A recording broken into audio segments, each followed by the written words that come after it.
Mahabubabad Lok Sabha ticket high command తనకు ఇస్తుందని ఆశాభావం వ్యక్తం చేశారు పీసీసీ అధికార ప్రతినిధి బెల్లయ్య నాయక్. 6 గ్యారెంటీలను ఖచ్చితంగా కాంగ్రెస్ ప్రభుత్వం అమలు చేస్తుందన్నారు. 10 ఏళ్లు అధికారంలో ఉండి ఒక్క రేషన్ కార్డు ఇవ్వని బీఆర్ఎస్ ఇప్పుడు నెల రోజుల కాంగ్రెస్ ప్రభుత్వాన్ని విమర్శించడం సిగ్గుచేటన్నారు.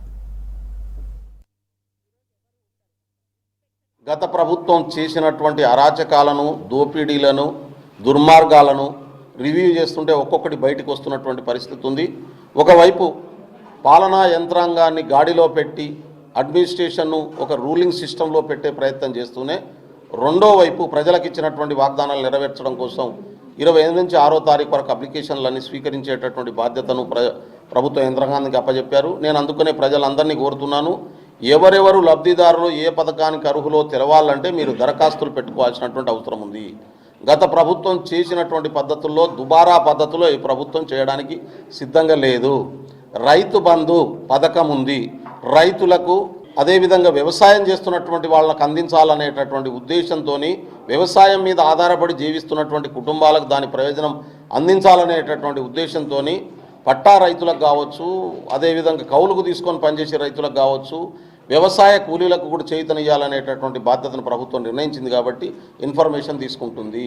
అదేవిధంగా తెల్ల రేషన్ కార్డులు ఇంతవరకు ఒక్కటి కూడా ఈ రాష్ట్రంలో 9.5 సంవత్సర కాలంలో ఇవ్వబడలేదు. కాంగ్రెస్ ప్రభుత్వం ఇవ్వబోతున్నది కాబట్టి రేపు మీరు నింపేటటువంటి ఆ కాలంలో ఆ డీటెయిల్స్ కూడా పెట్టాలని చెప్పి నేను కోరుతా ఉన్నాను.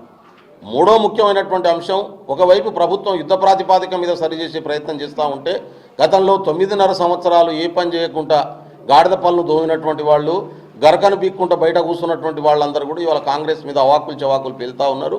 మీరు నోరు దగ్గర పెట్టుకోవాలని చెప్పి వాళ్ళని హెచ్చరించదలుచుకున్నాం. నేను ఒక్క తెల్ల రేషన్ కార్డు కూడా ఇయ్యనోడు ఎందుకు అడగలేదు కడియం శ్రీహరి గారు? మీరు తెల్ల రేషన్ కార్డులు ఎందుకు ఇవ్వలేదని, దళిత బంధు అందరికి ఇస్తాను సగం మందికి కూడా ఇవ్వలేదు ఎందుకు అడగలేదు? మీరు ఒక్క ప్రశ్న కూడా అడగలేదు. మీరు డిప్యూటీ సీఎంను లాతగొట్టి పంపించేసిండు ఎందుకు అడగలేదు మీరు ఆ రోజు?